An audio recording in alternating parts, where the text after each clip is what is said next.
Welcome to Probate Weekly. We do this every Thursday, 4 p.m. Pacific, 7 p.m. Eastern Time. We live streaming this on YouTube, Facebook, LinkedIn, Rumble, Twitter, Twitch, 15 other things. I don't know what they are. And this is a program designed for professionals in the probate business, probate and trust administration business, to improve their business. And the way we do that is by improving the service to our customers. Most commonly on this call, I interview attorneys, either estate planning attorneys, probate administration attorneys, or litigation attorneys. But one of the most popular segments I've done in the past has been with this particular vendor, Full-Circle Aftercare. And today, while in the past we had the founder, or the big mucky muck who knew all the information, today we get a chance to talk to somebody who actually does the work. Now, no reflection on Matt, but really, we're glad to have here today Nikki Schmutz, who is, she'll tell us what she does at Full-Circle Aftercare, which is a service provider that I think anybody in our space, whether you're a real estate agent, focused on probate or senior real estate or an attorney, should be aware of. So Nikki, thank you so much for joining us today. You're so welcome. I'm happy to be here. And with Matthew traveling, I'm surprised you aren't like partying. We didn't catch you at the pool or the beach or doing something crazy besides actually working. Well, somebody has to keep this place up on its toes and going, so that would be me. At least for this time segment. So what is your role at Full-Circle Aftercare? I am the director of operations, so I manage all the day-to-day for the different departments here. I also manage a lot of our client base, and I am on a few shows with Matt as well, so I've been on some podcasts and such talking about what we do because it's something I'm very, very passionate about. So let's talk about that. When you get the short version, you're sitting at a cocktail bar or something, cocktail hour or whatever, baseball game, so he leans over and says, well, Nikki, what does Full-Circle Aftercare do? What's the short answer? The short answer is we help with all of the notifications and things that have to be done after a person passes away. Because when they die, everything their life has touched, everything that comes in the mailbox, everything that they worked with every single day has to be addressed. Right. And so you kind of enter the space from the kind of data and communications side of that. Is that kind of the focus, the area that you focus in? Well, do you mean my job personally or what we do as an organization? Are you guys, I mean, it just seems to me there's many different angles of attack into this problem. Somebody died, what do I do? Yeah. And so yours, it seems to me, is more about the communication, the data, the information flow to help people get a handle on what's going on. That's a good way to explain it. We believe that even though we're in this amazing digital world and there's apps for everything, that an app can't answer all of your questions, especially when you're going through something you've never been through before. And so while we are about data and communications and the back and forth and notifications, we actually have a staff of people who work as an advocate, that we call them our estate specialists, who actually help the family walk them through. So we're actually a boots on the ground more so than a tech company. So real quick, just some quick housekeeping. This is Probate Weekly. We do this every Thursday at 4 p.m. Pacific Time, 7 p.m. Eastern. We live stream this onto all of the usual suspect social media channels, probateweekly.com. We also have a Facebook group. You can continue the conversation afterwards, post your content with 1,300 members across the country. So if you're looking for a realtor or a service provider or an attorney referral, a great place to drop your information there. Love to have you participate. If you're watching this on a replay of some sort and want to subscribe and get notifications, go to probateweekly.com, put your email in. You can also scroll down and get out your favorite audio versions or past episodes on YouTube. And again, our guest today is Nikki Schmutz with Full-Circle Aftercare. And we've had the founder on previously, and she is the head of the operations for the organization. And again, the reason we do this is as real estate agents or professionals or attorneys, our goal is always to create more value for our customers. And so this is a service. I'm always looking for things that I can offer in my toolbox to help my customers, whether that's the family or that's an heir or that's the attorney. What can we do to help make their process and systems and experience better? And that's what we're here for. Lastly, if you're watching this on the live stream, you have questions, comments, if you're on YouTube, Facebook, LinkedIn, put them in live. We'll answer them live, or after the show, we'll catch up with them as quick as we can, either Nikki or I, or we'll laugh at the question if it's particularly funny.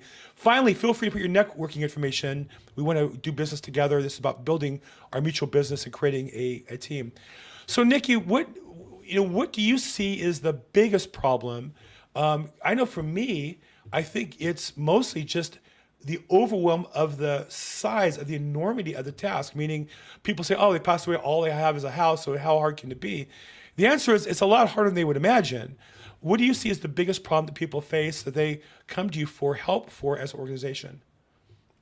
The biggest problem is they're afraid. They don't know what to do. So the fear of the unknown can grow into this massive anxiety that can overshadow everything else in their life.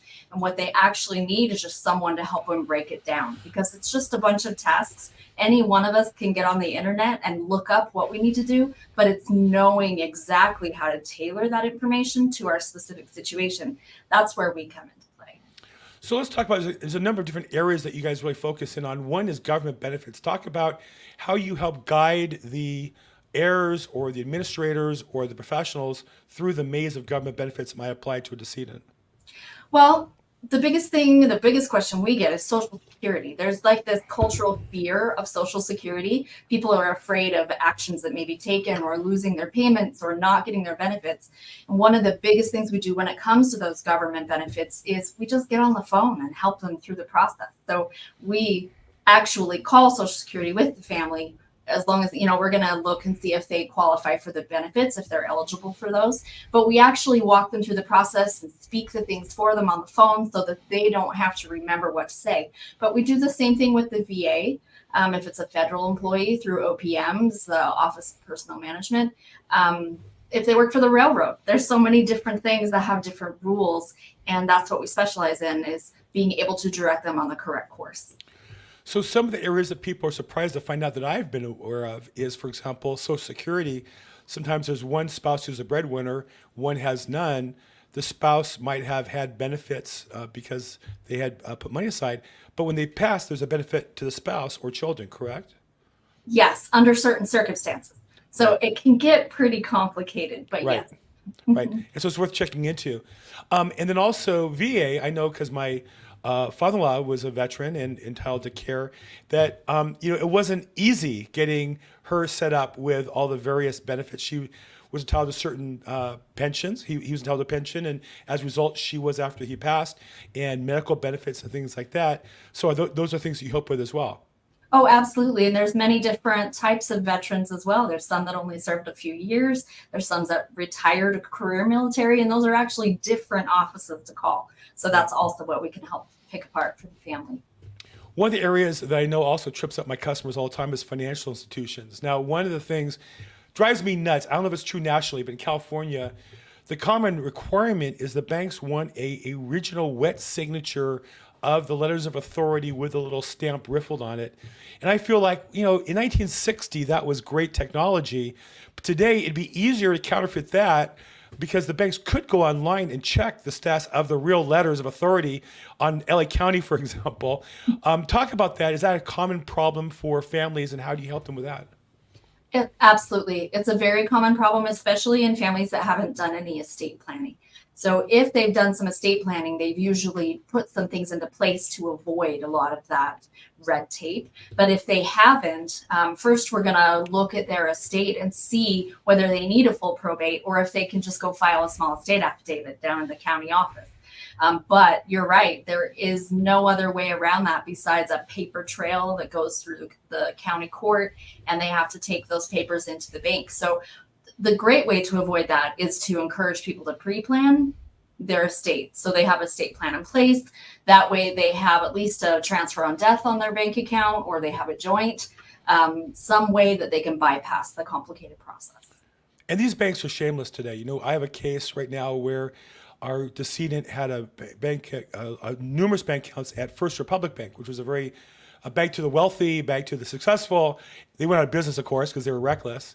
And but in their last 4 weeks being taken over, they kept stalling the transfer money out of the account because we wanted to get the money out of their bank to another bank. And they kept stalling. And literally every day was, well, as soon as we catch the administrator on the phone and verify him, we'll transfer money. And somehow they magically never made that phone call.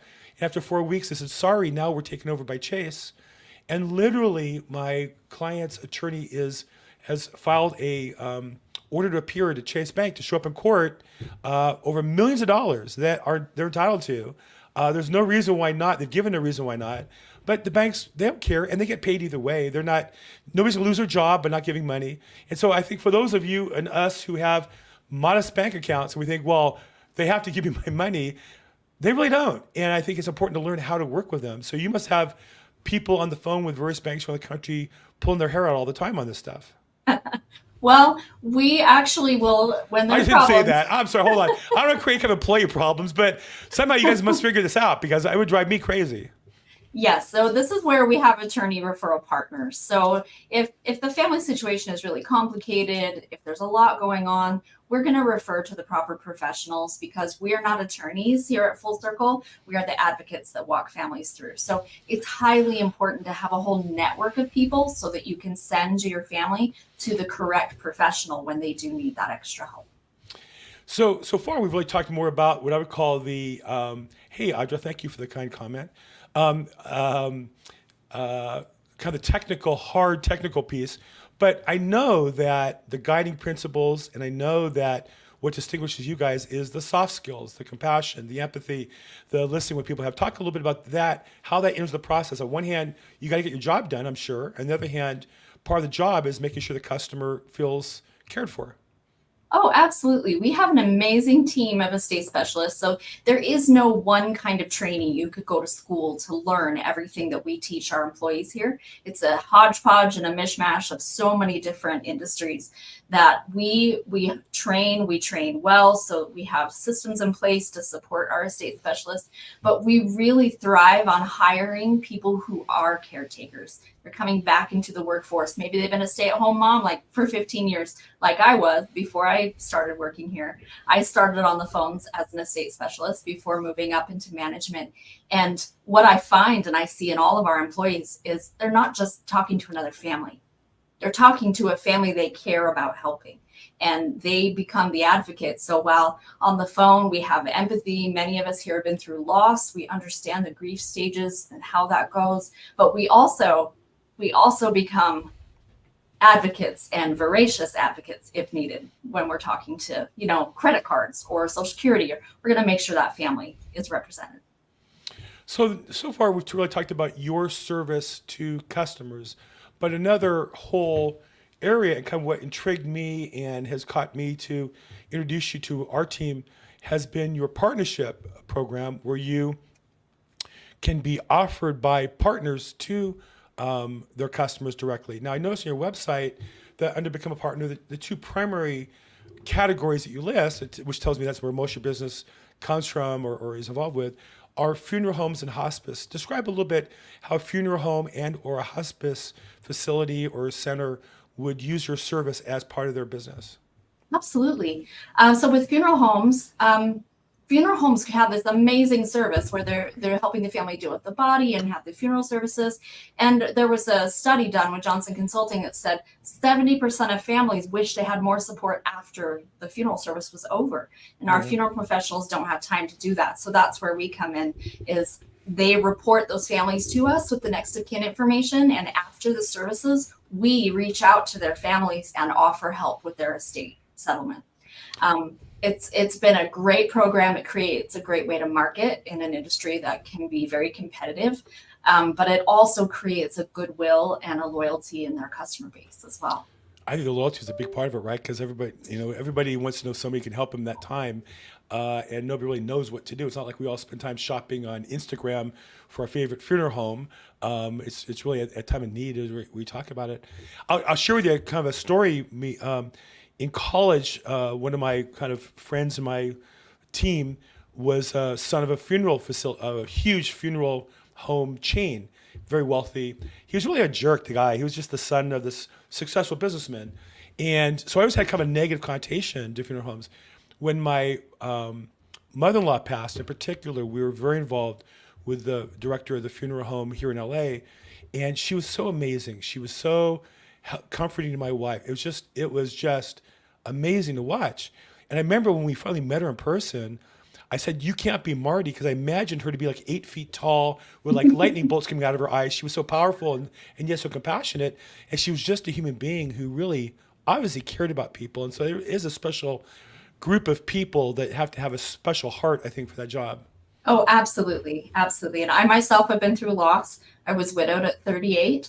So I was Wow. the person walking into the front door of the funeral home and having to go through that. And I was given the list, the dreaded list of all the things you don't know if you should or shouldn't do. And that's what led me to this industry at all, is I found this is incredibly meaningful to help people go through that experience. Wow. Well, I'm sorry for your loss, and thanks Thank for you. sharing that.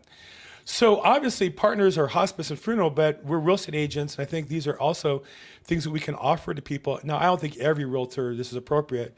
I know out of those who are focused on probate, there's a sub-segment that focus in funeral homes or focus on nursing is a big niche that we have a couple of our team members on. Do you have any real estate agents that promote your service or have successfully integrated your service into their offerings?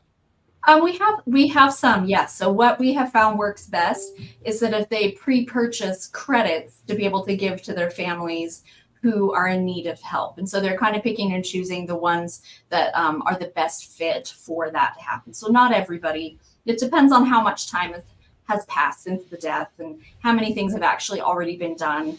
It's something every family has to do whether they want to or not. And so inevitably, everyone will start doing it. But if you catch them at the right moment in that process, then it becomes the best service available to them at that time. Well, and I think also you may be for those of us realtors who get involved with the probate filing from the beginning, you're kind of helping us do our job because you're getting the insurance, you're getting the, I imagine the death certificate, I imagine you're getting the bank account information, mortgage account information, things like that, helping them kind of gather that information. Now, let's talk a little bit about some of the specifics because you are in charge of operations. I imagine you have some experience in that area. When somebody passes, are you able to get like mortgage statements, or do you need to wait until the court's appointed somebody to act on behalf of the estate? Well, most of the time, what we're doing is kind of playing the superhero that swoops in and helps them get everything started. We don't necessarily stay with them through that entire process because they're usually passed to an attorney. So a lot of times we aren't exactly seeing all the statements, but what we're doing is helping them become organized. So by the time they get to the attorney, they're taking everything with them that they know they're going to need. And maybe they're prompted to get to the mail early before it gets lost to get the Yes, statements, otherwise get thrown out. I just can't tell you how many times I've had a customer say, "Oh, I just threw all that out." Well, I had the numbers we need to access your exactly. account. What do we do now? Yeah. Ah! And you would be surprised how many people know nothing about their loved ones' affairs. And a No, lot I of would be times they're surprised. looking. Yeah, I, it's I crazy. was just myself last night going through my finances and thinking, my wife would never know we have this. She would never know we have that. How do I tell her what, I need to put something somewhere in the binder. Of course, if the binder burns down, we're all kind of lost. Yes. Yeah. So, talk a bit about. I also know that your business you're doing with other independent businesses, right? Funeral homes, hospice providers, attorneys, real estate agents. What is it that you see as the consistent pattern of people who are successful in the business and integrating a service like yours with customers versus those that just come across as transactional and it just doesn't really work? What do you see as the common element of success?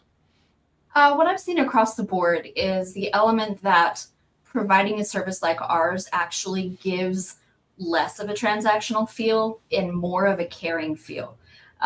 With the funeral homes, a lot of them will wrap our service up in their basic service fee, so the family never sees it written on their bill. Like it seems like a gift, and our service works best when it is offered as a gift in that way. And I believe that it creates a lot of goodwill coming right back to whoever gifts it. Makes sense to me. And again, I feel like, I mean, in all honesty, I'm not the most compassionate guy. Now, I can turn it on and I'm smart enough to learn how. I'm married, so I've gotten this far in my life and not got divorced after 38 years. So at least through today, have gotten this far without completely offending one human being. But that said, it seems to me like we're kind of outsourcing some of that soft skill to your organization. So let's talk about it. If somebody's to buy the credits to integrate that into their offering, I can imagine this myself as a real estate agent as part of my listing package that we help them, with this financial information. What's the cost to do that, individually? And then I know you have like a package deal with a couple. How does that work? Yeah, so we try and keep our price point low because we want to be able to get out there and be able to help as many people as possible. So it's around $200 if you're just going to buy one here and there, and then you can wrap that up into whatever purchase that you're having them proceed with you. But if you're to buy 5 or more credits at one time, we drop that down to $159. Okay. So there's a little bit of a savings there. And then usually it's non-refundable. So if we call them and they don't want to use it, then we allow you to roll it to whatever family comes next. Well, that's nice. Yeah. And again, I think sometimes some of these things, just one or two of these starts can make a difference. Getting a mortgage statement early, a bank statement Yes. early, insurance, having them discover insurance, having them discover Social Security benefits could be worth a fortune. And as I say to my customers, that's the value I present. You can cut my commission 0.5%. And in a $500,000 house, that's $2,500. But if I can save you $50,000 because we found something somebody else didn't, or we saved some tax issues somebody else didn't, then obviously it overwhelms the difference on commissions, and that's why they use us. Talk a little bit about how you market your service. I know obviously you're on podcasts with me, and I know you do some of these. What's the basic? Is it more online marketing these days? I know Matthew does a lot of traveling and goes to conventions and such. Is it more professional networking? What's the marketing angle you guys focus on? We have always been a B2B business. So we work directly with the funeral homes, hospice, realtors, probate attorneys, and we do a lot of white labeling. So when we're marketing, a lot of times our name isn't involved. We're actually marketing for the people that we work with. So we do very little direct to consumer. So that is a part of our marketing. But Matt does travel for funeral shows across the country. There's some really big ones that have a lot of attendance at hospice conventions, as well as he speaks quite a bit in places. But what we find is if we just educate everyone, the business comes to us. Fantastic. So separate from your service, what do you see as the biggest mistake families make that they get caught by surprise and now they're in trouble? What would you urge somebody to do to prepare if they have a family and want to avoid kind of making the catastrophe of loss worse than it otherwise would be? I would say they need to do the estate planning. They need to have a will in place. They need to have their home deeded correctly. And if they choose a trust, it needs to be in the trust, because if you don't put it in the trust, you end up in probate anyway. There are certain things that just have to be done. And if you do the correct planning, you can avoid probate completely. Does your service integrate with estate planning? Because really nobody's passed at that point. So that's kind of like a pre-need basis. Really, it's not going to be, maybe it triggers when somebody passes. You have all the information, or how would that work? Probably not. We have some referral partners. So we don't do it in-house. We're not estate planners or, estate planning attorneys, but we do work with some large entities like Trust and Will. They do the online estate planning, which is pretty easy to access and do. Yeah. We also have a network of attorneys across the country that we send families to if they're interested in doing that. And we encourage it. A huge part of what we talk about is not just helping the family with their lost loved one's estate, but with the surviving family member's estate as well. Because so many things change. So many things have to be updated. It's just as important. So if a real estate agent or attorney watching this wanted to be a partner, purchase a package to supplement their service with a customer, what would the next step be for them? Would just be to send Matt or myself an email. And actually, if you send it to Matt, it gets sent to me anyway. But we'll set you up in our system so that you can purchase those. We keep track of those credits. And then there's a way to submit information to us to go ahead and take advantage of that. So Fantastic. And so, Jen, just as a reminder, as far as the contact information, full-circlecare.com is the website. This always trips me up because it's Full-Circle Aftercare is the name of the service, and I always say it wrong, but I'm trying to be very careful. But if you go to the website, full-circlecare.com, we'll put it in the description as well. And go online, they have a phone number, email address as well. And if you're interested in becoming a partner, if you're not a hospice or funeral, you can send an email, and Nikki will probably get back to you and offer you the opportunity to talk about those details, as well as they're on social media. So, Nikki, I just want to thank you so much for being on our call today and sharing with us your services, the opportunity to work with you. I think it's a great program. I really am trying. We're building out our probate team nationally. With nurses is the area that we're focusing on right now. I'd love to find a realtor who works for the funeral homes, but we're not there yet. But I really appreciate what you guys do and your approach, and thank you so much for making time for us today. of course, I'm so happy to be here. And I know how much all of you care about the families that you're assisting. And one team in that effort. So thanks for having me. Thanks so much. Now, for those of you on the call, the real estate agents and attorneys, obviously this is one of a series of vendors or services that we've had on here. And I think it's really important as an opportunity that you find the right tools for your business. And this is one where I think particularly, Melanie, if you're watching, the probate nurse or anybody who's in the nursing area or the senior transitional facility care niche of the real estate piece of business, this is your opportunity to offer additional services right when somebody passes. And it's a way to kind of solidify that relationship. Now, whether you do it along with a referral to an attorney for probate or estate planning, those are different ways to package your business. You do what's best for you. But again, I just really want to encourage you to find the right combination of tools for your business. And we always want to focus on building a business, not because it's about the money, but a business is an entity that has procedures and processes, is focused on solving a customer's problem and providing those solutions that they need. So that's what I do. I'm Bill Gross. Just want to thank you guys for being on today. Again, thank you to Nikki and her team at Full-Circle Aftercare. And then for those of you who are on our call every week, thank you for joining us. This is Probate Weekly. We get together every Thursday at 4 p.m. Pacific time, 7 p.m. Eastern time. We live stream this onto Facebook and to YouTube, LinkedIn, and other sources. You can continue the conversation on Facebook. We have 3,900 members. Love to have you join us there, ask questions. Also, feel free to post your probate, trust, real estate related content on there. If you're looking for referrals, it's a great place to post it. If you're watching this on a live stream, a recording, and you want to get the live stream, go to probateweekly.com and you can just put your email address in. We'll send you out reminders, as well as you can scroll down and sign up on your favorite versions for audio and past episodes on YouTube. So again, thank you to the team at Full-Circle Aftercare, Matthew and Nikki. As always, you guys are great vendors. Thank you those who watched today. Idra, it's great seeing you. Brian asks, I joined late. Is Full-Circle nationwide or specific to Utah only? It's nationwide, Brian. And remind me, what state are you in? I don't remember, Brian Nolan, where you're located. But yeah, they're nationwide. They work with nationwide attorneys. They work with nationwide vendors and offer these services as well nationwide. So feel free to check them out. And if you have a particular state that you're focused in, feel free to, in your email, just ask them. But I'm pretty sure they're in all 50 states because I know they work with a couple national vendors. Okay, everybody, that wraps up for today. Short version today, but hopefully it's powered. Oh, you're in Hermosa Beach. Yeah, right. You're down the street from me. They're certainly in California, but they also are, I believe, in all 50 states, or certainly most of all 50 states. So hopefully they can help you out. Brian, thank you so much. And Audra and everybody else who's on the call today. We've got a nice following on YouTube and Facebook today. Thank you, everybody. Have a great week. If I can help, reach out at Bill Gross Probate. We'll see you soon. Thanks.